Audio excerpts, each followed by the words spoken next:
الحمدللہ رب العالمین والصلاة والسلام علی خیر خلقہ محمد وآلہ وصحبہ اجمعین ومن تبعہم بإحسان الی یوم الدین ثم اما بعد بسم اللہ الرحمن الرحیم اللہم صلی علی سیدنا و مولانا محمد وعلی آل سیدنا و مولانا محمد وبارک وسلم وصلی علیہ۔ جناب نبی کریم صلی اللہ علیہ وسلم کی مبارک زندگی، مبارک سیرت ہمارا موضوع گفتگو ہے اور آج ہماری چوتھی نشست ہے۔ اللہ تعالیٰ اس کورس کو، ان نشستوں کو ہمارے لیے دین و دنیا کی خیروں کا، برکتوں کا، جناب نبی کریم صلی اللہ علیہ وسلم کی مبارک زندگی کے ساتھ کامل وابستگی کا، آپ کی محبت الفت میں اضافے کا ذریعہ بنا۔ سیرت مبارکہ کے حوالے سے ہم اپنی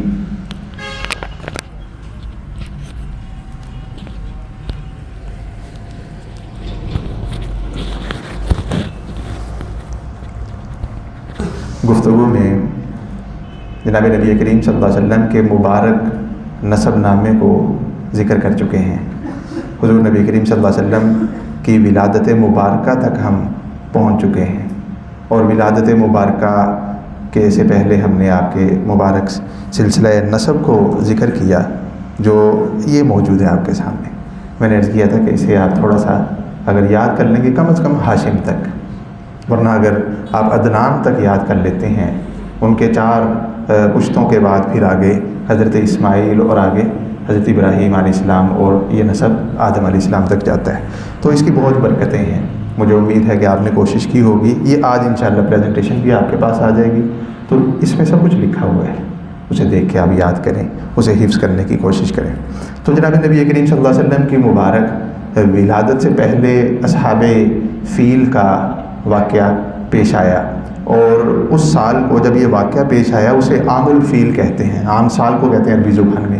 عام الفیل کا مطلب ہاتھی والا سال، ہاتھیوں والا سال، جس سال میں ہاتھیوں والا واقعہ یعنی ابرہہ کی تباہی اور بربادی والا واقعہ، بیت اللہ کی حفاظت والا واقعہ، پرندوں کے کنکر پھینکنے والا واقعہ پیش آیا، اسے عام الفیل کہا جاتا ہے۔ عام الفیل اس واقعے کے 55 دن بعد جناب نبی کریم صلی اللہ علیہ وسلم کی مبارک ولادت ہوئی ہے۔ ولادت مبارکہ کے بارے میں بھی بہت سی روایات ہیں۔ سیدہ آمنہ کے مختلف تذکرے ہیں کہ جب جناب نبی کریم صلی اللہ علیہ وسلم کی مبارک ولادت ہوئی تو میں نے ایک نور دیکھا، وہ نور آسمانوں تک بلند ہوا، اور میں نے اس نور میں شام کے محلات دیکھے۔ اللہ تعالیٰ نے مجھے شام کے محلات دکھائے۔ کسرا کے بارے میں آتا ہے کہ اس کے آتش کدہ کے اندر جو صدیوں سے آگ جل رہی تھی، کبھی نہیں بجھی تھی، جناب نبی کریم صلی اللہ علیہ وسلم کی مبارک ولادت کے وقت وہ آگ بھی بجھ گئی۔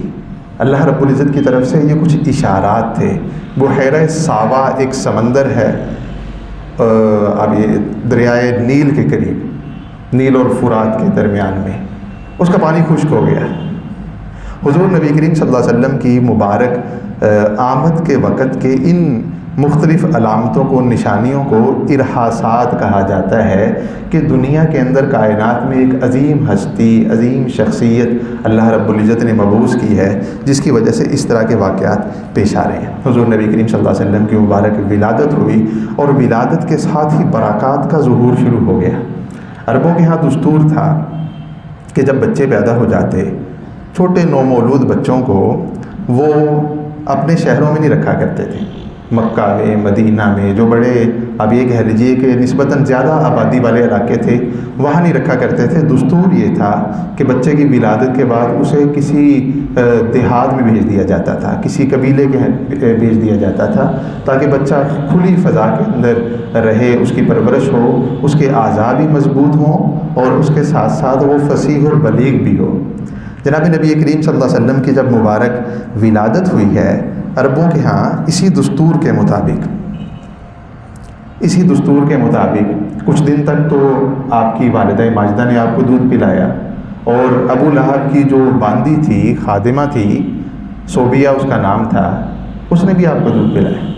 حضور نبی کریم صلی اللہ علیہ وسلم کی پہلی رضائی والدہ حضرت صوبیہ ہے۔ حضرت صوبیہ رضی اللہ تعالیٰ عنہ نے آپ کو دودھ پلایا، اور اس کے بعد چند دنوں بعد پھر وہی عربوں کے دستور کے مطابق بہت سے دیگر مختلف قبائل سے خواتین آیا کرتی تھی بچوں کو لینے کے لیے، تو آپ کی ولادت کے وقت بھی تشریف لائیں۔ قبیلہ بنو سعد، یہ لکھا ہوا ہے آپ کے سامنے، قبیلہ بنو سعد سے ایک قافلہ مکہ مکرمہ میں بچوں کو لینے کے لیے آیا، اور اس قافلے کے اندر حضرت حلیمہ سعدیہ رضی اللہ تعالیٰ عنہ بھی تھی، اور حضرت حلیمہ اپنی اس کیفیت کو، قبیلہ بنو سعد سے نکلنے کو خود بیان کرتی ہیں کہ میں اپنے خامند کے ساتھ نکلی، حارث ان کے خامند کا نام تھا، میں اور بہت ساری خواتین ہم نکلیں، اور عربوں کا دستور یہ تھا کہ بچوں کے لیے خواتین جایا کرتی تھیں، اور کوشش ہوتی تھی کہ اس بچے کو گود لیں کہ جو تھوڑا کھاتے پیتے گھرانے کا ہے۔ ہم نکلیں اور مکہ مکرمہ میں جب آئیں تو کوئی خاتون ایسی نہیں تھی جس پہ جناب نبی کریم صلی اللہ علیہ وسلم کو پیش نہ کیا گیا۔ وہ پنکھا چلا دیں تھوڑا سا۔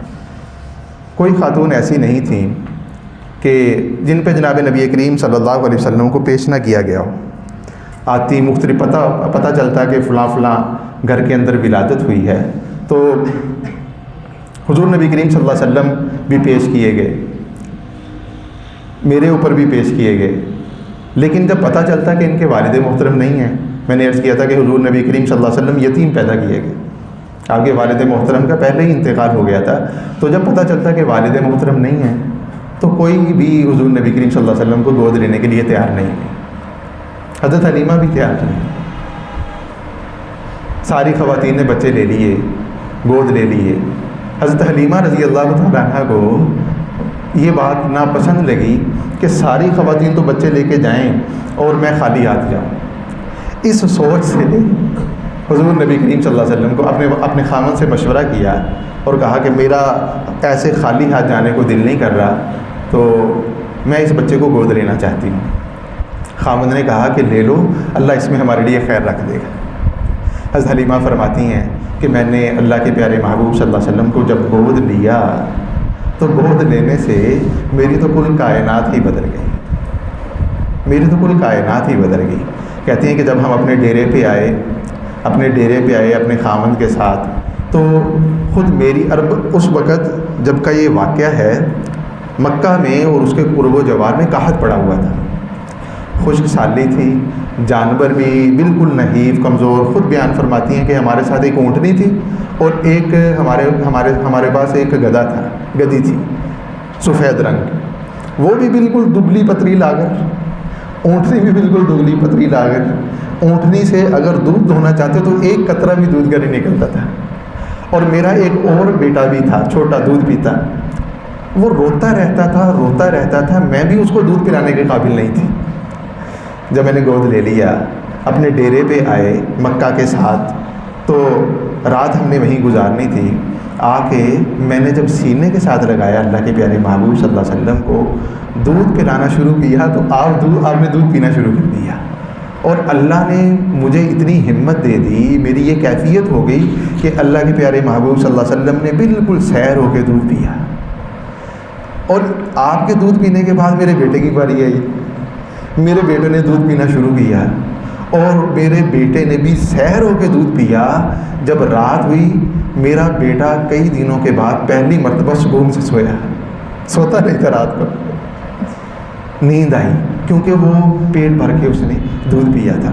میرے خامد دودھ لینے کے لیے اونٹنی کے پاس گئے، دھونا شروع کیا، اتنا دودھ اونٹنی نے دیا اس رات میں کہ ہم دونوں نے بھی سیر ہو کے دودھ پیا، کئی دنوں کے بعد سیر ہو کے دودھ پیا۔ یہ پہلی برکت کا ظہور تھا۔ سیدہ حلیمہ بیان فرما رہی ہیں، فرماتی جب صبح ہوئی تو ہم حضور نبی کریم صلی اللہ علیہ وسلم کو لے کے جب اپنے قبیلے کی طرف روانہ ہوئے، تو میں اپنی گدی پہ سوار تھی، تو حضور نبی کریم صلی اللہ علیہ وسلم کو میں نے گود لیا ہوا ہے، اپنی ساری جو خواتین ہیں قبیلے کی وہ بھی ساتھ میں ہیں۔ جب ہم نے سواری پہ سوار ہوئے، سفر شروع کیا، تو وہ اونٹنی میری سواری کہ جب مکہ آتے ہوئے سارا قافلہ پریشان ہو گیا تھا کہ حلیمہ بڑی سست ہے سواری تیری وجہ سے تاخیر ہو رہی ہے، وہ سواری سب سے آگے ہو گئی، سب کو پیچھے چھوڑ دیا. اور میرے جو قبیلے کی خواتین تھیں کہنے لگی کہ حلیمہ کیا یہ وہی سواری ہے جس پہ تو مکہ آئی تھی؟ کیا وہی سواری ہے؟ حضرت حلیمہ فرمانے لگی ہاں خدا کی قسم یہ تو وہی سواری ہے. بعض حضرات نے فرمایا حلیمہ کہنے لگی سواری تو وہی ہے لیکن سوار بدل گیا، اللہ نے ہمیں نیا سوار دے دی ہے. حضرت حلیمہ فرماتی ہیں کہ میرے خامد نے مجھے کہا کہ یہ تو بڑی بابرکت مبارک روح محسوس ہو رہی ہے، آپ نے بڑا بابرکت بچہ لے لیا ہے گود.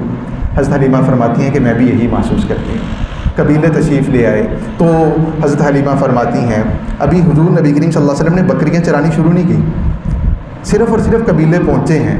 فرماتی ہیں کہ میرے پاس بکریوں کا بھی ریوڑ تھا، میری بکریاں چرنے کے لیے جایا کرتی تھیں.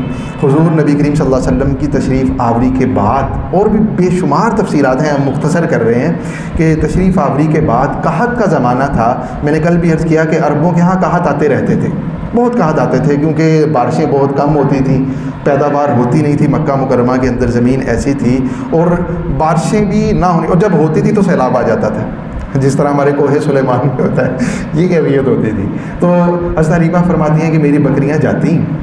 ابھی جب ہم مکہ گئے بچوں کو لینے کے لیے، اس سے پہلے وہی حالت تھی بکریوں کی بھی جو اونٹنی کی حالت تھی، جو میری سواری کی حالت تھی. لیکن جب واپس آ گئے تو بکریاں جب چر کے آتی، لوگوں کی بکریاں، تو اسی کیفیت میں جس کیفیت میں میری اونٹنی تھی پہلے، جس کیفیت میں میری سواری تھی. لیکن جب میری بکریاں آتی تو بالکل شکم سیر ہوتی اور دودھ بھی اچھا خاصا دیتی. اتنا فرق پڑ گیا، اتنی کیفیت بدل گئی کہ ہمارے بنو سعد کے لوگوں نے اپنے چرواہوں سے کہنا شروع کر دیا کہ تم بھی بکریاں وہاں چرایا کرو جہاں حلیمہ کی بکریاں چرتی. کہتے ہیں کہ لوگ چرواہے انہی چراگاہوں میں لے کے جاتے جن چراگاہوں میں میری بکریاں چرا کرتی تھیں، لیکن اس کے باوجود وہ خالی پیٹ آتے ہیں، اس کے باوجود وہ اسی کیفیت میں آتی. لیکن اللہ رب العزت نے ہم پہ اتنا فضل فرمایا کہ ہماری بکریاں جو ہیں وہ شکم سیر ہو کے آتی ہیں. حضرت حلیمہ کہ ہاں حضور نبی کریم صلی اللہ علیہ وسلم رہے، آپ کو دودھ پلانے کا جو فریضہ تھا، جو ذمہ داری تھی، حضرت حلیمہ ادا کرتی رہی. حضرت حلیمہ نے آپ کے ایک اور چچیرے بھائی حضرت ابو سفیان، یہ ابو سفیان حرب کے بیٹے نہیں ہیں، حضرت ابو سفیان رضی اللہ تعالیٰ عنہ جو امیر معاویہ رضی اللہ تعالیٰ عنہ کے والد محترم ہیں، یہ وہ ابو سفیان نہیں ہے، یہ اور ابو سفیان ہے. آپ نے سنا ہوگا جب فتح مکہ ہوا اور اس کے بعد پھر جو ہوئی قبیلہ بنو حوازن کے ساتھ جنگ ہوئی، اس جنگ میں اتنا سخت حملہ ہوا. وہ پہلی جنگ تھی جس میں صحابہ اکرام رضی اللہ عنہ کی تعداد 10,000 کے قریب تھی. قرآن کریم نے اس جنگ کو ذکر کیا ہے، اور کیفیت یہ تھی کہ آج تو ہم غالب آ کے رہیں گے دشمنوں پہ. لیکن قبیلہ بنو ثقیف والے، یہ بنو سعد کے قریب ہی تھے، یہ جس جگہ جنگ ہوئی، بنو حوازن والے، بنو ثقیف والے، اتنا شدت کا حملہ کیا کہ پاؤں اکھڑ گئے اور پیچھے کو ہٹ گئے حضرات صحابہ کرام رضی اللہ عنہ. آپ نے اس واقعے میں سنا ہوگا کہ حضور نبی کریم صلی اللہ علیہ وسلم آگے بڑھتے جا رہے تھے اور فرما رہے تھے کہ انا ابن عبد المطلب انا نبی لا کذب. آپ نے سنا ہوگا انا ابن عبد المطلب انا نبی لا کذب، میں پیچھے نہیں ہٹوں گا، میں عبد المطلب کا بیٹا ہوں، میں نبی ہوں، میں جھوٹا نہیں ہوں. آگے بڑھتے جا رہے تھے. اس موقع پہ ایک صاحب تھے جو پیچھے نہیں ہٹے تھے، حضور نبی کریم صلی اللہ علیہ وسلم کی مبارک سواری کی لگام تھامے ہوئے تھے اور وہ بھی آپ کے ساتھ ساتھ آگے بڑھتے جا رہے تھے. وہ آپ کے یہ چچیرے بھائی حضرت ابو سفیان بن حارث تھے، چچا زاد گئے تھے. یہ حارث بن عبد المطلب ویسے ہی ہیں جیسے عبداللہ ابن عبد المطلب ہیں، جیسے ابو طالب ابن عبد المطلب ہیں. ان کے بیٹے حضرت ابو سفیان تھے اور اس جنگ میں حضور نبی کریم صلی اللہ علیہ وسلم کے ساتھ ثابت قدم رہے. یہ چچیرے بھائی بھی تھے اور آپ کے رضائی بھائی بھی تھے. حضرت حلیمہ سعدیہ نے جس طرح حضور نبی کریم صلی اللہ علیہ وسلم کو دودھ پلایا تھا، اسی طرح سے حضرت ابو سفیان کو بھی دودھ پلایا تھا. تو خیر حضرت حلیمہ کے ساتھ حضور نبی کریم صلی اللہ علیہ وسلم کا وقت گزرا، اور اس دوران حضرت حمزہ رضی اللہ تعالیٰ عنہ وہ بھی بنو سعد لائے گئے. حضرت حلیمہ نے تو حضور نبی کریم صلی اللہ علیہ وسلم کو دودھ پلایا. حضرت حمزہ ایک اور خاتون کے پاس تھے, وہ حضرت حمزہ کو دودھ پلایا کرتی تھی. ایک دن وہ خاتون حضرت حلیمہ کے پاس تشریف لائیں اور حضور نبی کریم صلی اللہ علیہ وسلم کو بھی انہوں نے دودھ پلایا. ان خاتون کا تذکرہ نہیں ملتا, یعنی ان کا نام کا تذکرہ نہیں ملتا. اس نسبت سے حضور نبی کریم صلی اللہ علیہ وسلم حضرت حمزہ کے رضائی بھائی بھی ہوئے. حضرت حمزہ چچا بھی تھے جو غزوہ احد میں شہید ہوئے, جنہیں اس نے حبشی نے قتل کیا تھا, شہید کیا تھا. تو حضور نبی کریم صلی اللہ علیہ وسلم کے رضائی بھائی ہوئے اس نسبت سے. اور حضرت صوبیہ نے بھی دودھ پلایا تھا حضرت حمزہ کو. تو حضرت حمزہ چچا ہونے کے ساتھ ساتھ حضور نبی کریم صلی اللہ علیہ وسلم کے دوہرے بھائی بھی تھے, دوہرے رضائی بھائی بھی تھے. تو یہ تھوڑے سے تعلق بھی ہمیں معلوم ہونے چاہیے, یعنی حضور نبی کریم صلی اللہ علیہ وسلم کے جو اپنے رشتہ داروں کے ساتھ. تو خیر قبیلہ بنو سعد میں حضور نبی کریم صلی اللہ علیہ وسلم تقریباً بعض روایات کے مطابق 4 سال, بعض کے مطابق 5 سال رہے. لیکن 2 سال کے جب ہوئے تو حضرت حلیمہ سعدیہ جو ہیں وہ حضور نبی کریم صلی اللہ علیہ وسلم کو لے کے, دستور یہ تھا کہ جب بچہ دودھ چھوڑ دیتا تھا تو پھر اسے واپس کر دیا جاتا تھا. لیکن حضرت حلیمہ کا دل نہیں کر رہا تھا واپس کرنے کا. سیرت کی کتابوں میں واضح طور پہ لکھا ہے کہ حضرت حلیمہ جب وقت آ گیا تو اس وقت پریشان ہوئی کہ اب میں کیا کروں. دستور یہ ہے کہ بچہ واپس جائے گا, لیکن دل یہ کر رہا ہے کہ بچہ واپس نہ جائے, کیونکہ عام کام نہیں. حضور نبی کریم صلی اللہ علیہ وسلم بچپن سے ہی, ولادت سے پہلے ہی حضور نبی کریم صلی اللہ علیہ وسلم کی مبارک بشارتیں وہ دنیا کے سامنے کائنات میں ظہور پذیر ہونا شروع ہو گئی تھیں. تو خیر حضرت حلیمہ مجبوراً حضور نبی کریم صلی اللہ علیہ وسلم کو مکہ مکرمہ لے کے آئیں اور اب آپ کی والدہ محترمہ سیدہ آمنہ کے سپرد کرنا چاہا.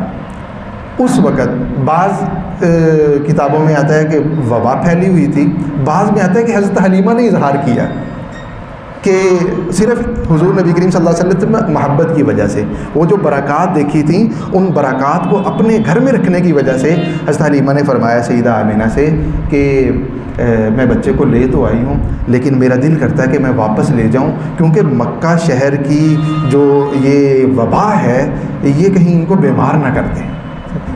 یہ عذر پیش کیا, اور میں سمجھتا ہوں کہ یہ عذر ان کی محبت کی وجہ سے تھا, اس تعلق کی وجہ سے تھا, ان 2 سالہ رفاقت کی وجہ سے تھا کہ جس رفاقت کو وہ چھوڑنا نہیں چاہتی تھی. سیدہ آمنہ نے فرمایا کہ ٹھیک ہے آپ واپس لے جائیں. حضور نبی کریم صلی اللہ علیہ وسلم جب ایک مرتبہ تشریف لائے پھر واپس کر دیے گئے. حضرت حلیمہ کے اصرار پہ واپس تشریف لے گئے. حضور نبی کریم صلی اللہ علیہ وسلم پھر بکریاں چرانے کے لیے بھی جایا کرتے تھے. آپ کے بھائی تھے حضرت عبداللہ, آپ کے بھائی تھے حذافہ, حضرت شیمہ آپ کی بہن تھیں. تو حضور نبی کریم حضرت شیمہ جو ہیں انہوں نے حضور نبی کریم صلی اللہ علیہ وسلم کو گود بھی کھلایا تھا. آپ جانتے ہیں کہ جب طائف کی جنگ ہوئی تو حضرت شیمہ جو ہیں یہ سفارشی بن کے آئی تھی قیدیوں کی. حضور نبی کریم صلی اللہ علیہ وسلم نے ان کی سفارش پہ سارے قیدیوں کو چھوڑ دیا تھا. حضرت شیمہ, یہ شیمہ جو تھیں یہ حضور نبی کریم صلی اللہ علیہ وسلم کے ساتھ آپ کے بچپن میں بکریاں چرانے کے لیے بھی تشریف لے جایا کرتی تھیں اور آپ کے ساتھ آپ کو گود بھی کھلایا کرتی تھیں.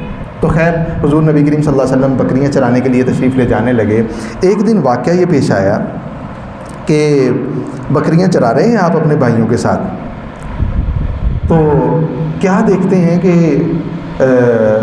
صحیح مسلم میں خود یہ حضور نبی کریم صلی اللہ علیہ وسلم نے روایت نقل کی, حضرت انس رضی اللہ تعالیٰ عنہ سے یہ روایت موجود ہے کہ فرشتے آئے, حضور نبی کریم صلی اللہ علیہ وسلم کو لیٹایا, آپ کے سینہ مبارک کو چاک کیا, سینہ مبارک کو چاک کرنے کے بعد دل نکالا, دل سے خون کا ایک لوتھڑا نکالا اور کہا کہ یہ شیطان کا حصہ ہے, اسے نکال کے پھینک دیا اور آپ کے دل مبارک کو آب زمزم کے ساتھ دھویا اور دھو کے دوبارہ آپ کی جگہ پہ نصب کر دیا, رکھ دیا.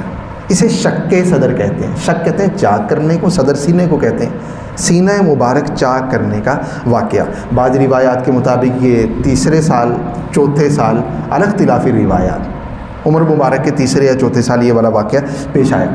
آپ کے بھائیوں اور بہنوں نے جب دیکھا کہ یہ کیا ہو گیا, اب ان کو تو حضرت جبرائیل علیہ السلام تشریف لائے اور یہ سارا واقعہ ہوا, یہ کیا ہو گیا, تو وہ بھاگے گئے اپنے گھر میں سیدہ حلیمہ سے عرض کیا کہ قتل محمد، ہمارے بھائی محمد تو قتل کر دیے گئے، یہ خبر دی جا کے۔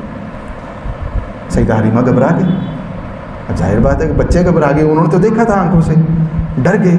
حضرت حلیمہ جو ہیں وہ بھاگے بھاگے آئے، حضور نبی کریم صلی اللہ علیہ وسلم جس جگہ یہ واقعہ پیش آیا وہاں تشریف لائے، دیکھا حضور نبی کریم صلی اللہ علیہ وسلم وہاں تشریف فرما ہے، موجود ہیں، لیکن آپ کا رنگ مبارک جو ہے وہ زرد ہو گیا ہے۔ ظاہر بات ہے یہ آسمان اور زمین کا تعلق تھا نا، تو یہ کیفیت جو تھی حضور نبی کریم صلی اللہ علیہ وسلم پہ جو طاری ہوئی، وہ اس کیفیت کے اثار آپ کے رخ انور پہ، آپ کے چہرے مبارک پہ نظر آ رہے تھے۔ حضرت حلیمہ نے یہ دیکھ کے تو خوشی کا اظہار کیا کہ صحیح سالم ہیں، لیکن آپ کی گھبراہٹ والی کیفیت کو دیکھ کے خود بھی گھبرا گئیں، فوراً آپ کو مکہ مکرمہ لے گئیں اور حضرت آمینہ کے سپرد کر دیا۔ سردار کے بیٹے تھے نا حضور نبی کریم صلی اللہ علیہ وسلم، حضرت عبد المطلب سردار تھے، تو جا کے سپرد کر دیا حضور نبی کریم صلی اللہ علیہ وسلم کو۔ اور یہ جو رفاقت تھی سیدہ حلیمہ کے ساتھ، رضاعت کا جو تعلق تھا، یہ اس جگہ پہ ختم ہوا۔ حضور نبی کریم صلی اللہ علیہ وسلم 6 سال، یعنی اس کے بعد چوتھے سال جب واپس تشریف لائے تو عمر مبارک کے 6 سال تک اپنی والدہ محترمہ کے ساتھ رہے، اور والدہ محترمہ نے تقریباً 2 سال حضور نبی کریم صلی اللہ علیہ وسلم کی دیکھ بھال کی۔ ایک مرتبہ سیدہ آمینہ کو خیال آیا، میں نے عرض کیا تھا شروع میں جب حضرت عبداللہ کا تذکرہ ہوا کہ آپ شام سے واپسی کے راستے میں مدینہ منورہ کے قریب آپ کا انتقال ہو گیا تھا، آپ کے والد محترم۔ تو سیدہ آمینہ کو خیال آیا کہ مجھے اپنے شوہر کی قبر دیکھنی چاہیے۔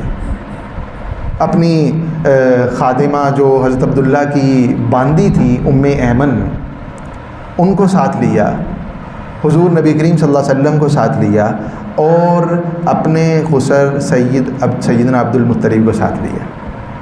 یہ سارے حضرات، حضرت عبد المطلب، حضرت ام ایمن، سیدہ آمینہ، حضور نبی کریم صلی اللہ علیہ وسلم، یہ 4 ہستیاں مدینہ منورہ کو روانہ ہوئی۔ تقریباً 500 میل کا سفر طے کیا خچر پہ یا جو بھی اس وقت کیفیت تھی۔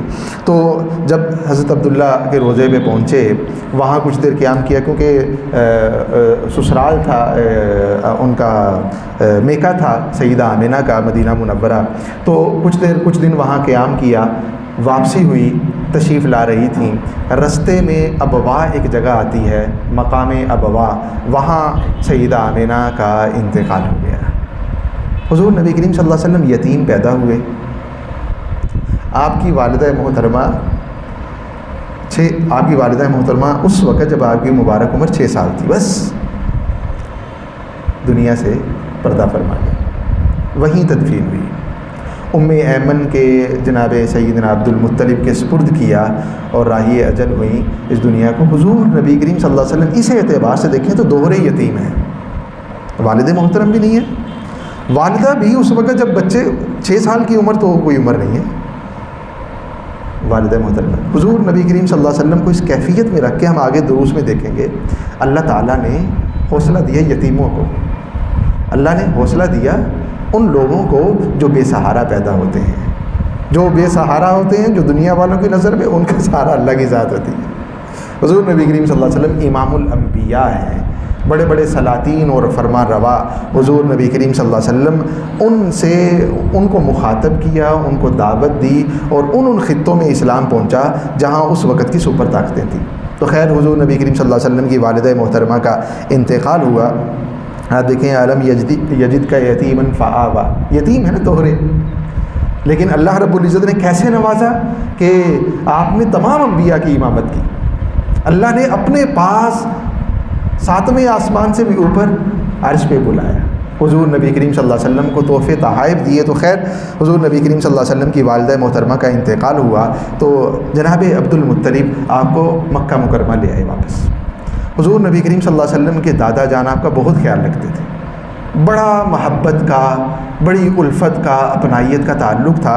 بہت سی روایات ہیں اس کے بارے میں، تو خلاصہ ان کا یہ ہے کہ حضرت عبد المطلب، بلکہ میں نے شاید عرض نہیں کیا، جب ولادت ہوئی تو حضرت صوبیہ نے جا کے خبر دی، صوبیہ جو ابو لہب کی باندھی تھی، تو حضرت عبد المطلب بہت خوش ہوئے اور حضور نبی کریم صلی اللہ علیہ وسلم کا نام رکھا، محمد نام صلی اللہ علیہ وسلم آپ کے دادا جان نے رکھا، اور عربوں کے ہاں یہ نام نہیں رکھا جاتا تھا، نام بالکل غیر مانوس تھا۔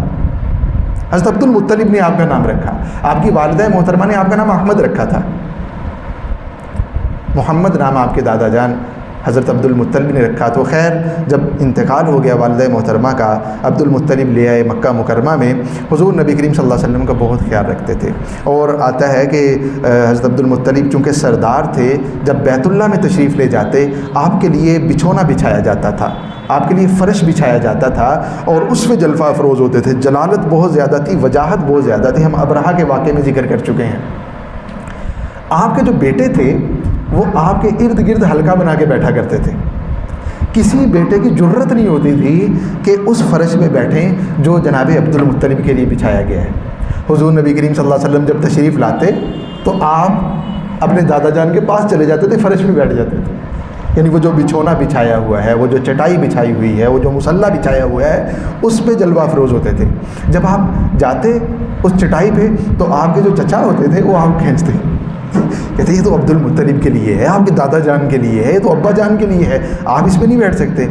تو جناب عبد المطلب سب کو منع فرما دیتے تھے، حضور نبی کریم صلی اللہ علیہ وسلم کو اپنے پاس بٹھایا کرتے تھے، آپ کی کمر مبارک کو سہلایا کرتے تھے، اور فرمایا کرتے تھے میرے اس بیٹے کی تو شان نرالی ہوگی۔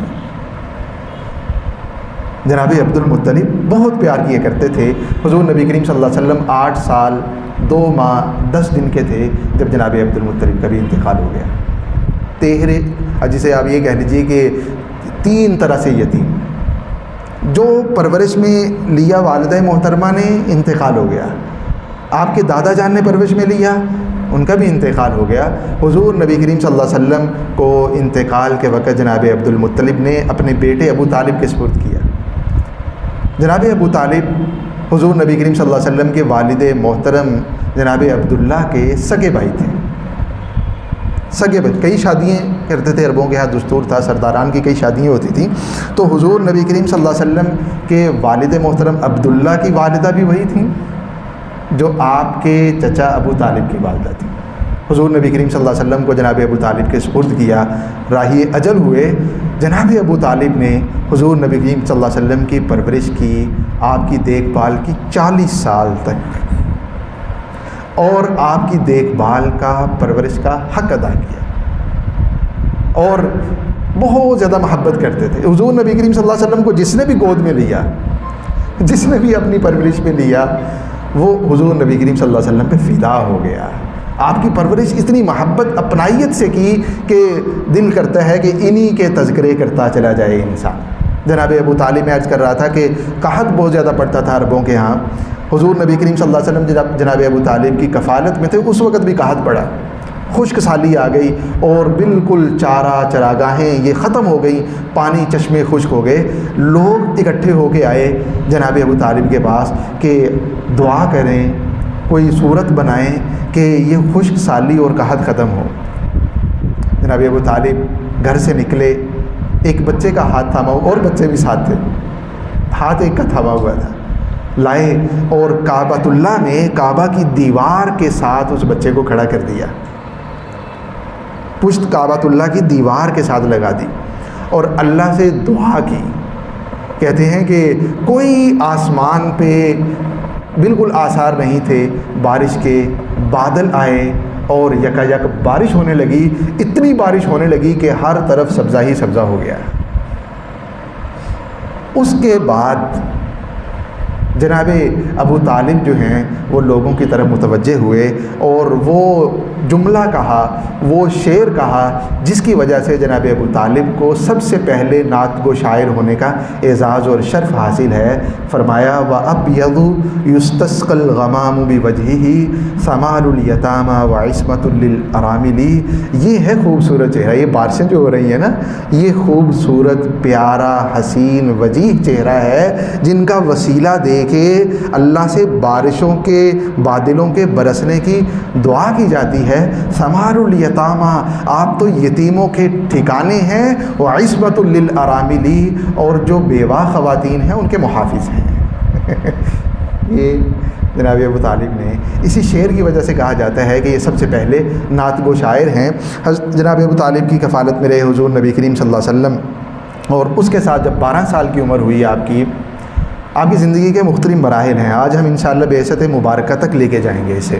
جب 12 سال عمر ہوئی، 8 سال کے تھے جب کفالت میں آئے، 12 سال کے ہوئے تو جناب ابو طالب آپ کو اپنے ساتھ شام کی طرف تجارتی قافلے میں لے چلے کہ اپنے بیٹے کو عربوں کے ہاں تجارت ہی، آپ یہ کہہ لیجیے مکہ والوں کے ہاں خاص طور پہ تجارت ہی ان کے ذرائع آمدن تھے، ان کا ذریعہ روزگار تھا، ذریعہ معاش تھا. تو جناب ابو طالب آپ کو لیے شام کی طرف روانہ ہوئے. شام ہم دیکھ چکے ہیں، جزیرہ عرب کے بالکل اوپر کی جانب ہے، اس طرف جانے لگے. مدینہ منورہ کو کراس کر کے آگے جانا تھا. بصرہ کے مقام پہ جب پہنچے، بصرہ بھی کہا جاتا ہے اسے، اس مقام پہ جب پہنچے تو ایک راہب وہ آپ کے قافلے میں آیا. بعض روایات میں آتا ہے کہ اس نے دعوت کی، بلایا، بعض میں آتا ہے کہ وہ خود چل کے آیا اور اس نے سارے قافلے والوں کو، سارے جتنے بھی لوگ تھے اس قافلے میں، سب کا اکرام کیا. اور اس راہب کے بارے میں آتا ہے کہ عیسائی تھا، اس کے بارے میں آتا ہے کہ وہ کبھی بھی اپنی عبادت گاہ سے باہر نہیں نکلا تھا. اس موقع پہ وہ خود آیا اور آ کے اس قافلے کا اعزاز اور اکرام کیا اور حضور نبی کریم صلی اللہ علیہ وسلم کے بارے میں پوچھا.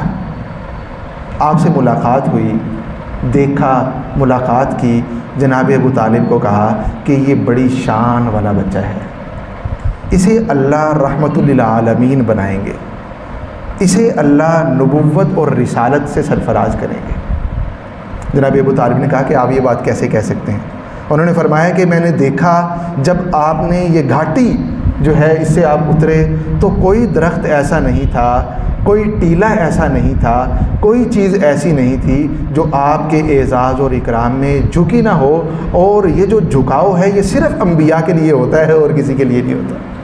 اور ایک ہستی، ہماری کتابیں بتاتی ہیں، ایک ہستی وہ تشریف لائیں گی، اللہ تعالیٰ انہیں نبوت سے سرفراز کریں گے اور ختم نبوت سے بھی سرفراز کریں گے. اور وہ ہستی آ چکی ہیں، اللہ تعالیٰ انہیں نبوت سے سرفراز کریں گے. میرا مشورہ یہ ہے کہ آپ انہیں شام لے کے نہ جائیں. شام میں یہود ہیں اور وہ بھی ان علامات کو پہچانتے ہیں، وہ آپ کے دشمن ہوں گے. مجھے خدشہ ہے کہ کہیں آپ کو نقصان نہ پہنچائیں، اس لیے آپ شام نہ لے کے جائیں. جناب ابو طالب نے اپنے چند غلاموں کے ساتھ حضور نبی کریم صلی اللہ علیہ وسلم کو واپس مکہ مکرمہ بھیج دیا. یہ بحیرہ تھا جسے جرجیس کہا جاتا ہے، راہب، ان سے ملاقات ہوئی. تو خیر حضور نبی کریم صلی اللہ علیہ وسلم کا یہ پہلا تجارتی سفر تھا جو مکمل نہیں ہوا، رستے سے واپس ہو گئے. 25 سال جب آپ کی عمر ہوئی تو حضور نبی کریم صلی اللہ علیہ وسلم نے بھی آزادانہ تجارت شروع کر دی.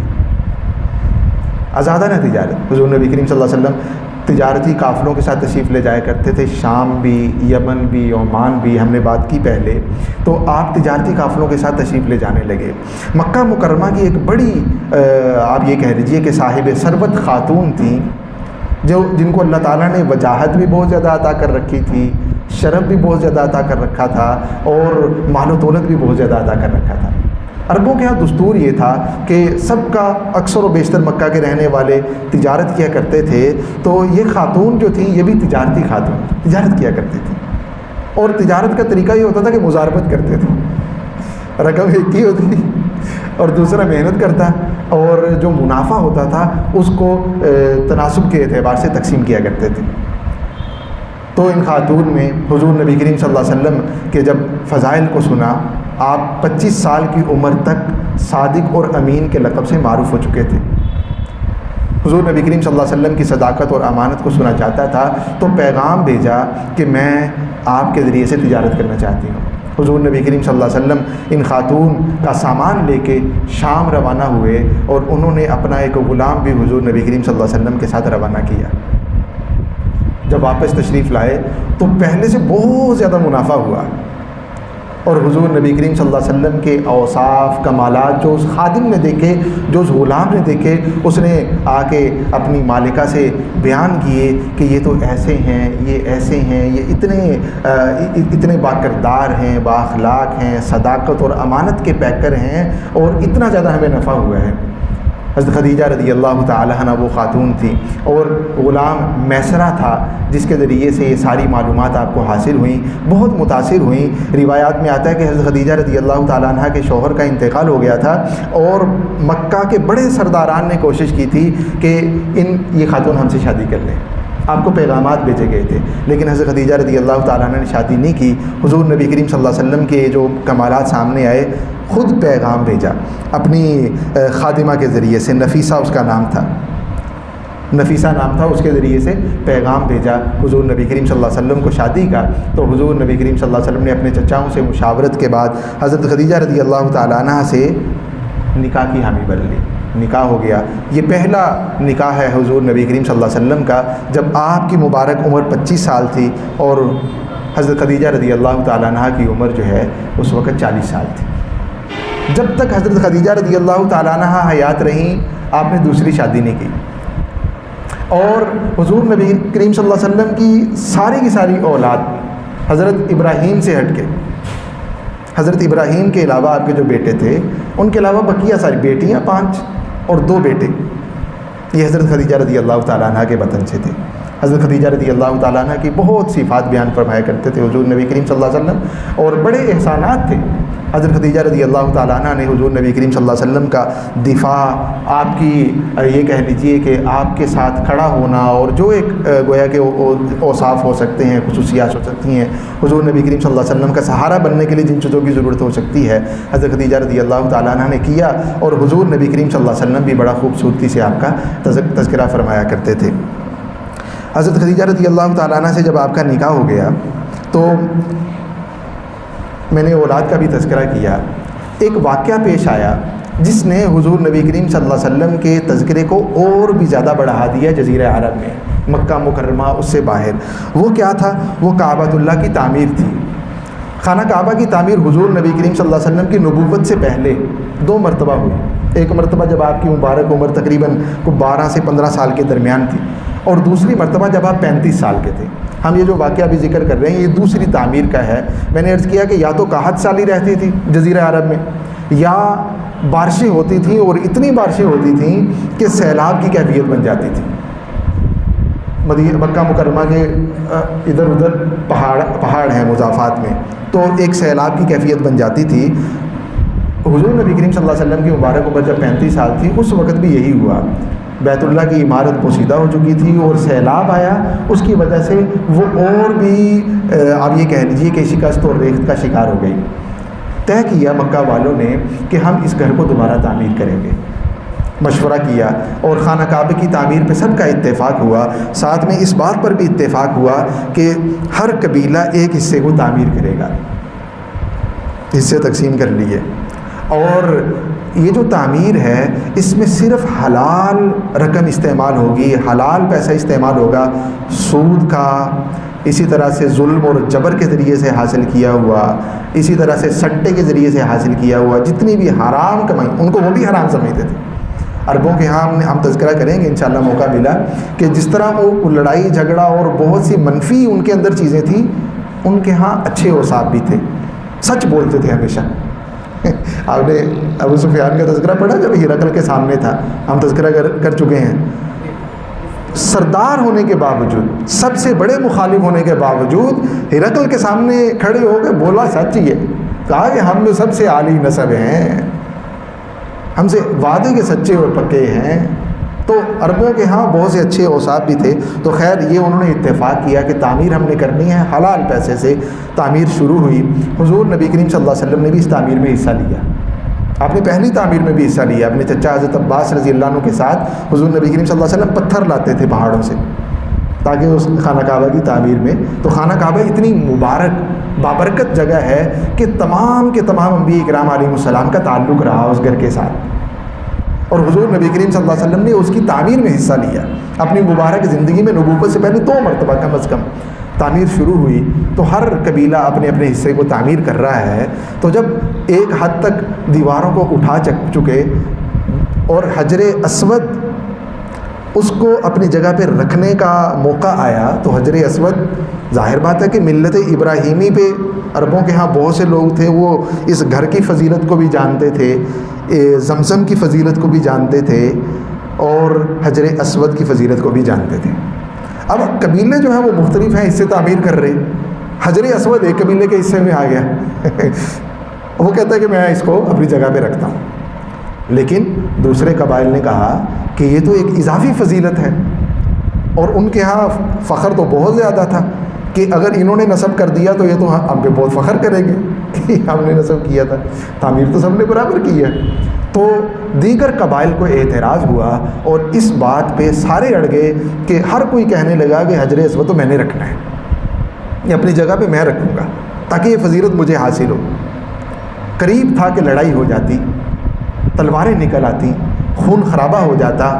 ایک صاحب امیہ نامی انہوں نے مشورہ دیا کہ لڑائی جھگڑا نہ کریں، ایسے کر لیتے ہیں، ایک بات پہ اتفاق کر لیتے ہیں کہ ابھی، بعض روایات میں آتا ہے کہ ابھی، بعض میں آتا ہے کہ کل صبح، ابھی کی روایات بھی ہیں کہ اب جو شخصیت حدود میں بیت اللہ کی حد میں داخل ہوں گی ہم ان کو حکم بنائیں گے، اور جو وہ فیصلہ کر دیں گے ہم سارے اس پہ آمین کہیں گے۔ اور سب نے کہا نعم الرائے، یہ تو بڑی اچھی رائے ہے، ٹھیک ہے جی، سارے ہم راضی ہو گئے۔ اتفاق یہ ہوا کہ جناب نبی، زیادہ قرین قیاس یہ ہے کہ اسی وقت طے ہوا کہ ابھی جو آ جائے۔ تو اتفاق یہ ہے کہ جناب نبی کریم صلی اللہ علیہ وسلم بیت اللہ کی حدود میں داخل ہوئے، اور جب آپ کو دیکھا تو سب نے بلند آواز کہا کہ ھذا الصادق الامین، یہ تو صادق ہیں، یہ امین ہیں، ہم سارے ان کے حکم بننے میں راضی ہیں۔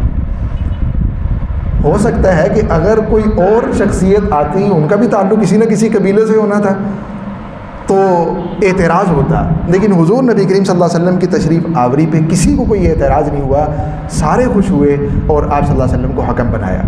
آپ نے بڑا خوبصورت فیصلہ فرمایا، آپ نے فرمایا کہ حجر اسود کہاں ہے، اس کو لایا جائے۔ حجر اسود لایا گیا، آپ نے ایک چادر منگوائی اور فرمایا کہ ہر قبیلے کا سردار اس چادر کے ایک حصے کو تھام لے۔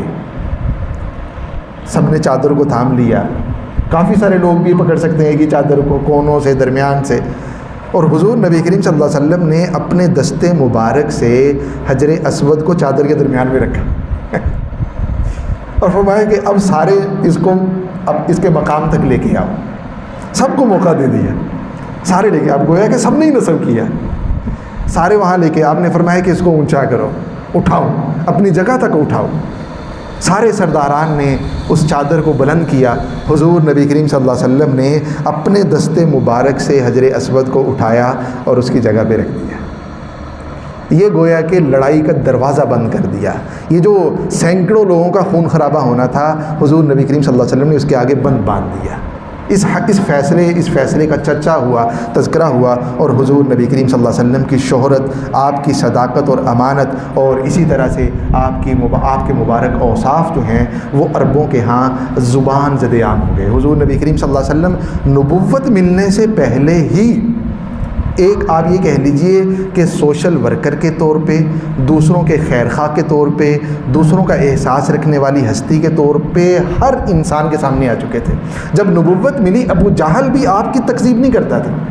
ابو جہل کا یہ قول منقول ہے، ابو جہل کہتا تھا کہ محمد ہم آپ کو جھوٹا نہیں کہتے، لیکن جو چیز آپ لے کے ہیں، جو پیغام لے کے ہیں، ہم اس کو تسلیم کرنے کے لیے تیار نہیں ہیں۔ کیوں؟ عصبیت تھی، وہ جو ایک شرف ہے، وہ جو ایک سرداری ہے، اس کے جانے کا خوف تھا۔ تو خیر، حضور نبی کریم صلی اللہ علیہ وسلم کی مبارک زندگی یہاں تک پہنچی ہے، اس کا خلاصہ کیا ہے؟ ہم نے اب تک جو گفتگو کی، حضور نبی کریم صلی اللہ علیہ وسلم عربوں کے ہاں سب سے معزز، سب سے شریف اور سب سے بلند مرتبہ خانوادے میں پیدا ہوئے۔ آپ کا خاندان سب سے عظمت اور شرافت والا خاندان تھا، مالدار کم تھے، یہ بات یاد رکھیں۔ جناب عبد المطلب بھی بہت زیادہ مالدار نہیں تھے، جناب ابو طالب بھی بہت زیادہ مالدار نہیں تھے، جناب ہاشم بھی بہت زیادہ مالدار نہیں تھے، لیکن عربوں کے سب سے بڑے سخی یہ تھے۔ ہاشم چورا کر کے روٹی کھلانے والا، شرید کھلانے والا، حضرت عبد المطلب، جناب عبد المطلب فیاض، سب سے بڑے سخی، تو اس میں لکھا ہے بعض رات نے کہ آپ کے خانوادے میں مالداری تو کم تھی لیکن سخاوت بہت زیادہ تھی، اور سخاوت اس لیے زیادہ تھی کہ سخاوت کے لیے مال نہیں، دل چاہیے، دل بہت بڑے تھے۔ اس خانوادے کو اللہ تعالیٰ نے اس شرف سے بہت زیادہ نواز رکھا تھا۔ تو خیر آپ سب سے عالی نسب خاندان میں پیدا ہوئے، آپ کی پرورش یتیمی کی حالت میں، میں نے عرض کیا والدہ محترم، آپ کے والد محترم پہلے ہی دنیا سے پردہ فرما چکے تھے، والدہ محترمہ 6 سال کی عمر میں، آپ کے دادا جان 8 سال کی عمر میں۔ تو آپ کی جو پرورش ہے وہ یتیمی کی حالت میں ہوئی ہے۔ آپ کی زندگی کے ابتدائی جو چند سال ہیں 4-5 سال وہ قبیلہ بنو سعد میں گزرے ہیں۔ قبیلہ بنو سعد اگر میں آپ کو دکھا سکوں تو دیکھ رہے ہیں آپ حضرات، اس کو میں تھوڑا سا اگر زوم کر سکوں، سعد یہاں لکھا تو نہیں ہوا، یہ ثقیف لکھا ہوا ہے نا؟ اچھا یہ قریش دیکھیں، یہ مکہ ادھر لکھا ہوا ہے، مکہ اور طائف، یہ ثقیف اور طائف اس جگہ پہ قبیلہ بنو سعد تھا، مکہ مکرمہ کے قریب تھا، بہت زیادہ دور نہیں تھا۔ آپ دیکھ رہے ہیں نقشہ یہ ذہن میں ہے نا، یہ والا نقشہ، یہ جزیرہ عرب ہے، یہ والا نقشہ بھول تو نہیں گئے ہیں؟ پکی بات ہے نا؟ میں آپ کو ایک اور نقشہ دکھا دوں، دوسرے والا نقشہ پتہ نہیں میں نے وہ اوپن کیا ہے نہیں، میں آپ کو ایک نقشہ دکھا دوں۔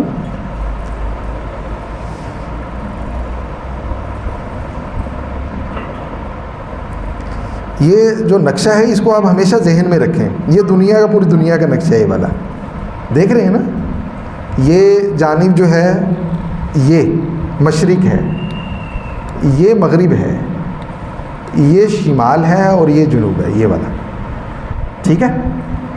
اور بر اعظموں کو اگر آپ کہیں تو یہ والا جو ہے نا، یہ جہاں تک ادھر کرنے، ادھر سے یہاں، یہ ادھر، یہ ایشیا ہے، میں دوبارہ ایشیا میں، یہ یہاں، یہ روس ہے نا بڑا سارا، اس کے ساتھ ادھر آتے ہیں، یہ سارا، یہ نیچے آسٹریلیا ہے، یہ سارا ایشیا ہے، بر اعظم ایشیا، ٹھیک ہے؟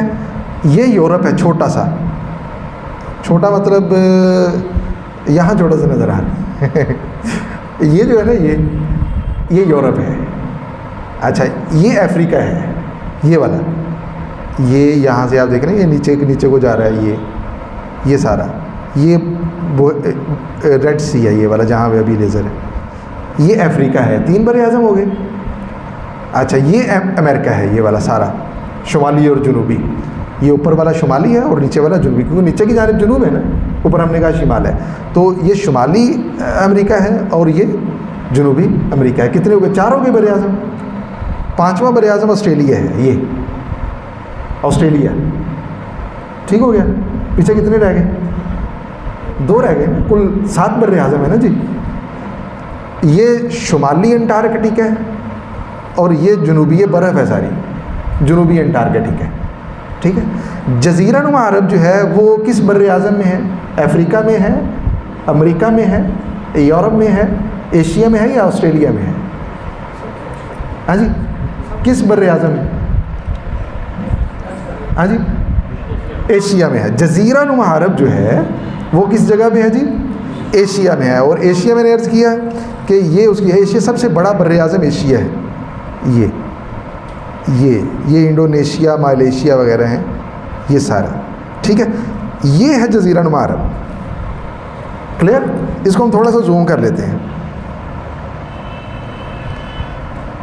ہو گیا نا؟ عربیہ لکھا ہوا آ رہا ہے، کلیئر ہو گیا یہ والا؟ یہ جزیرہ نما عرب ہے، یہ والا۔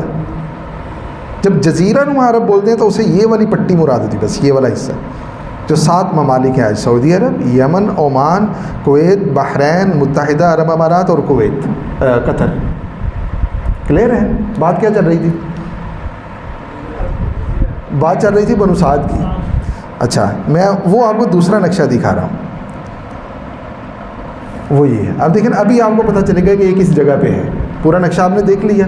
تو یہ ایشیا میں ہے اور ایشیا میں یہ جزیرہ نما عرب ہے۔ اس کے آپ دیکھیں حدود، اگر آپ دیکھیں اوپر تو شام ہے اس جگہ پہ جو کاٹ دیا گیا ہے، اور نیچے جو ہے یہ سارے کا سارا جزیرہ نما عرب ہے. اس میں اور کوئی ملک نہیں آپ کو نظر آئے گا. اس میں آپ کو یمن، عمان باقاعدہ ملک کے طور پہ یمن تھا، ابرہا یمن کا ہی سربراہ تھا.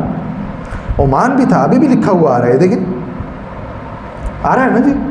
عمان بھی تھا لیکن یہ الگ ملک نہیں تھا. اسی طرح سے یہ کویت، بحرین، قطر وغیرہ یہ ممالک، یہ سارا جزیرہ نما عرب تھا یہ سارے کا. اور یہ خلیج فارس ہے. عرب جزیرہ نما عرب والے اسے خلیج عربی کہتے ہیں، خلیج عرب. اور اوپر چونکہ ایران ہے تو وہ اسے خلیج فارس کہتا ہے. اس میں ان کی لڑائی چلتی رہتی ہے کہ اس کو کیا کہنا ہے، لیکن جب عربی نقشے چھپتے ہیں تو اس میں خلیج عربی لکھا ہوتا ہے، اور جب انگلش والے چھپتے ہیں تو اس میں خلیج فارس لکھا ہوتا ہے. یہ خلیج عمان ہے، یہ سارا بحر عرب ہے، وہ اسے بحر ہند بھی کہتے ہیں، لیکن جزیرہ نما عرب کے ساتھ جو پانی لگتا ہے اسے بحر عرب بھی کہہ دیتے ہیں. اور یہ ریڈ سی، یہ میں نے عرض کیا تھا، بحر کلزم ہے. یہ وہ سمندر ہے جس میں حضرت موسیٰ علیہ السلام کے عصا مارنے سے 12 رستے بن گئے تھے، اور موسیٰ علیہ اس جگہ پہ ہوا تھا. اس سے اوپر صحرائے سینا ہے، اس سے اوپر صحرائے سینا ہے. تو خیر قبیلہ ثقیف اور قبیلہ حوازن، ان کے بیچ میں بنو سعد والے تھے، قبیلہ بنو سعد تھا. تو حضور نبی کریم صلی اللہ علیہ وسلم بنو سعد کے اندر 4 سے 5 سال تک رہے ہیں. اور حضرت حلیمہ آپ کی رضائی والدہ محترمہ ہیں. بچپن ہی سے پیشانی نبوت پر ذکا اور سمجھداری نمایاں تھی. عقل مندی اور اصالت رائے میں بھی آپ کا ثانی کوئی نہیں تھا. آپ نے آپ کی رائے دیکھی جو حجر اسود کی تنصیب کے وقت ہمیں نظر آتی ہے، یہ گویا کہ اس وقت کے بڑے بڑے سرداران بھی ایسا شاید فیصلہ نہ کر سکتے جو جناب نبی کریم صلی اللہ علیہ وسلم نے کیا. آپ کی ابتدائی زندگی اور بچپن اس وقت کے عام لوگوں کی طرح ہی گزرا، حتیٰ کہ آپ نے چند یہ کچھ چیزیں رہ جاتی ہیں ہمیں توجہ نہیں جاتی، آپ نے بکریاں بھی چرائی ہیں، بنو سعد میں جا کے بھی چرائی ہیں اور مکہ مکرمہ کے اندر بھی چرائی ہیں، اور اس بکریاں چرانے پہ اجرت بھی لی ہے. اسے ہم دروس ہم پڑھیں گے کہ جو دائی ہے، آپ نے تجارت بھی کی ہے، جو دائی ہے، دین سے وابستہ افراد ہیں، دین سے وابستہ شخصیات ہیں، ان کے ذرائع روزگار اپنے ہونے چاہیے، اور چھوٹے سے چھوٹے کام کو بھی حقیر نہیں سمجھنا چاہیے. جو ٹھیلا، اگر ہم نے رزق حلال کے لیے باہر ادھر ٹھیلا لگا لیا ہے، اللہ نے میرے مقدر میں وہ کام لکھا ہے، میں وہ جانتا ہوں، میں رزق حلال کما سکتا ہوں، تو ٹھیلا لگانا بھی برا نہیں ہے، معیوب نہیں ہے. میں پیٹرول پمپ پہ کھڑے ہو کے گاڑیوں میں پیٹرول ڈال رہا ہوں، معیوب نہیں ہے. اگر میں داعی بھی ہوں، مسجد میں امام اور خطیب بھی ہوں، ساتھ میں گاڑی پیٹرول پمپ پہ کھڑے ہو کے میرے پاس فرصت ہے، میں محنت کر سکتا ہوں، تو ہمارے نمازی ہمیں معیوب سمجھنے لگتے ہیں. بول صاحب کیا شروع کر دیا، کوئی معیوب نہیں. جب میرے پیارے محبوب صلی اللہ علیہ وسلم بکریاں چرا سکتے ہیں، تجارت کے لیے شام، یمن اور عمان تشریف لے جا سکتے ہیں، تو میں ٹھیلا کیوں نہیں لگا سکتا، میں تجارت کیوں نہیں کر سکتا. تو خیر آگے آ رہے ہیں دروس و عبر. تو حضور نبی کریم صلی اللہ علیہ وسلم مبارک زندگی جو ہے، آپ نے بکریاں بھی چرائی ہیں اور اس پہ اجرت بھی لی ہے. مشرکین کی چرائی ہیں، مشرکین مکہ کی، ان کی بکریاں آپ نے چرائی. زندگی تو اس وقت کے عام لوگوں کی طرح ہی تھی، لیکن آپ نے کبھی بھی اپنے ہم عمروں کے ساتھ لہو لعب میں شرکت نہیں کی. 2 واقعے پیش آئے. حضور نبی کریم صلی اللہ علیہ وسلم نے خود بیان فرمائے کہ اپنے ایک دوست کے ساتھ آپ بکریاں چرایا کرتے تھے. مکہ مکرمہ سے باہر وادی میں لے جاتے تھے اور چراگاہ میں چرایا کرتے تھے. 2 مرتبہ پوری زندگی میں نبوت ملنے سے پہلے خیال آیا کہ مجھے بھی وہ جو مکہ مکرمہ میں مختلف بازاروں کے اندر محفلیں لگتی ہیں، نوجوانوں کی شعر و شاعری ہوتی ہے، مجھے بھی ان میں شرکت کرنی چاہیے.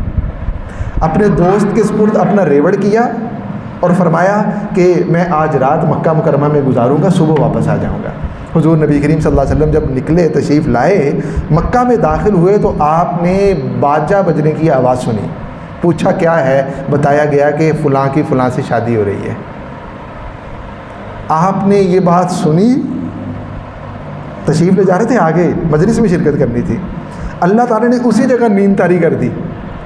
ابھی تشریف نہیں لے گئے، مکہ کے اندر تشریف نہیں لے گئے، اسی جگہ نیند طاری کر دی. ساری رات آپ نے آرام فرمایا، صبح سورج کی شعاؤں سے بیدار ہوئے اور واپس اپنے دوست کے پاس تشریف لے گئے. اور پوچھا کیا کیسی گزری، تو حضور نبی کریم صلی اللہ علیہ وسلم نے ساری بات سنائی جو آپ کے ساتھ رات واقعہ پیش. دوسری مرتبہ بھی یہی واقعہ ہوا.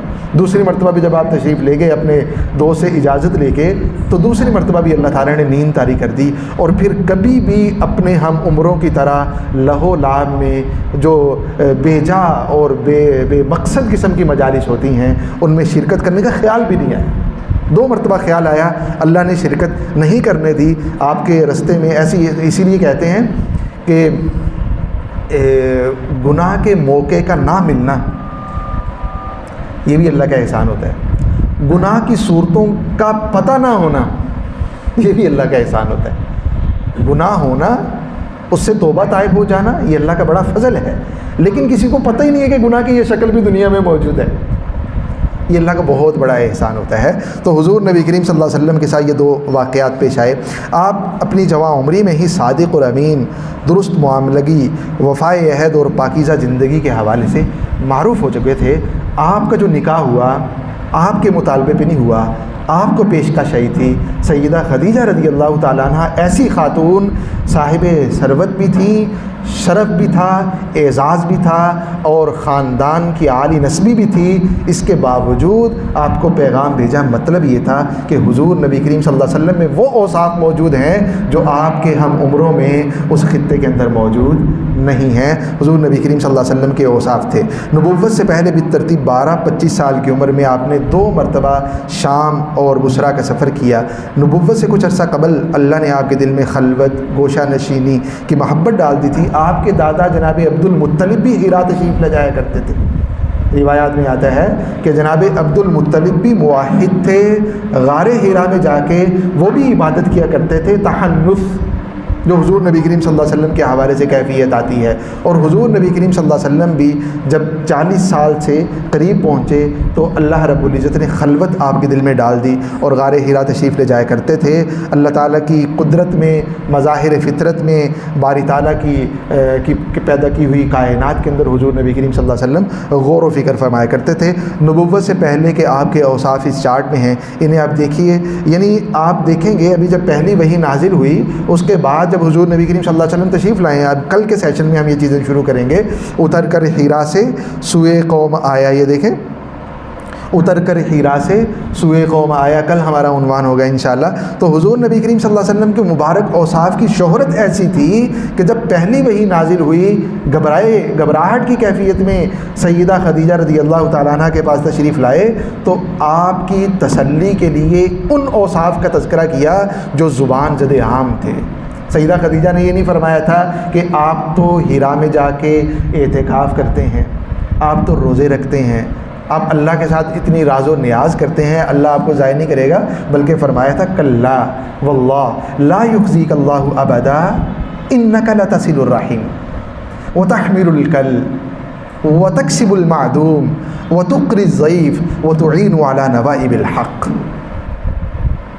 ترجمہ آپ استاد جی سے اگر آج سننا چاہیں تو استاد جی سے سن سکتے ہیں, اور اگر انتظار کرنا چاہیں تو کل میں آپ کو سنا دوں جو یہ کل کا عنوان ہے. تو حضور نبی کریم صلی اللہ علیہ وسلم کے مبارک اوصاف کے حوالے سے آپ نے دیکھا کہ یہ سارے اوصاف یہ نبوت ملنے سے پہلے کی بات ہے. نبوت ملی نہیں ابھی تک, اس سے پہلے آپ کے یہ اوصاف تھے, بہترین عالی اخلاق تھے.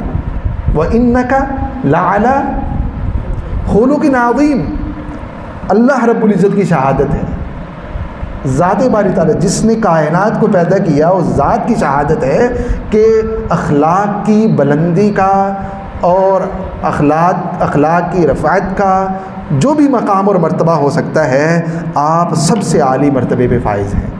نبوت ملنے سے پہلے بھی, نبوت ملنے کے بعد بھی حضور نبی کریم صلی اللہ علیہ وسلم. اور عمدہ عادات, حیا کے بارے میں حضرت ابو سعید خدری رضی اللہ تعالیٰ عنہ کی روایت ہے کہ حضور نبی کریم صلی اللہ علیہ وسلم نئی نویلی کمباری دلہن جو رخصتی کے وقت شرم اور حیا محسوس کرتی ہے, حضور نبی کریم صلی اللہ علیہ وسلم اس سے بھی زیادہ باحیا تھے,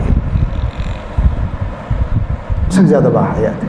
حیا احساس, اچھے کے اچھے ہونے کا, برے کے برے ہونے کا, اللہ رب العزت کے ہر وقت نگران ہونے کا احساس حضور نبی کریم صلی اللہ علیہ وسلم کی ذات گرامی میں جتنا موجود تھا کسی اور ذات میں اتنا موجود نہیں تھا. تو خیر آپ اس چارٹ کو دیکھیے, دروس اور عبر.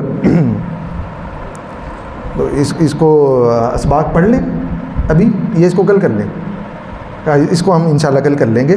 یہ جو ہم نے یہ 40 سالہ تقریباً زندگی کا ابھی تک ہم نے خلاصہ کیا، خلاصہ بھی آپ کے سامنے پوائنٹس میں آ گیا، اور پھر ہر پہلو سے جو ہمیں اسباق حاصل ہو رہے ہیں.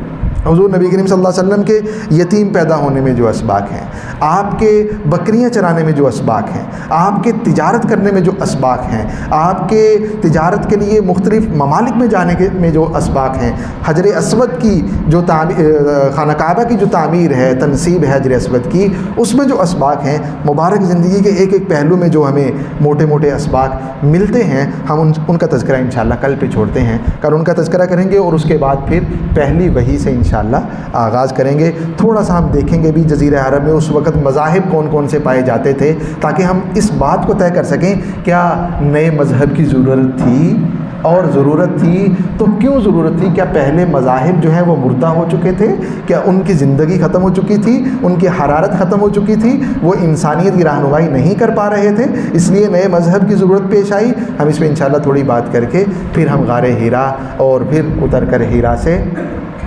سوئے قوم آیا اور ایک نسخہ کیمیا ساتھ لایا، پلٹ کر رکھ دی جس نے ایک آن میں سب کی کایا.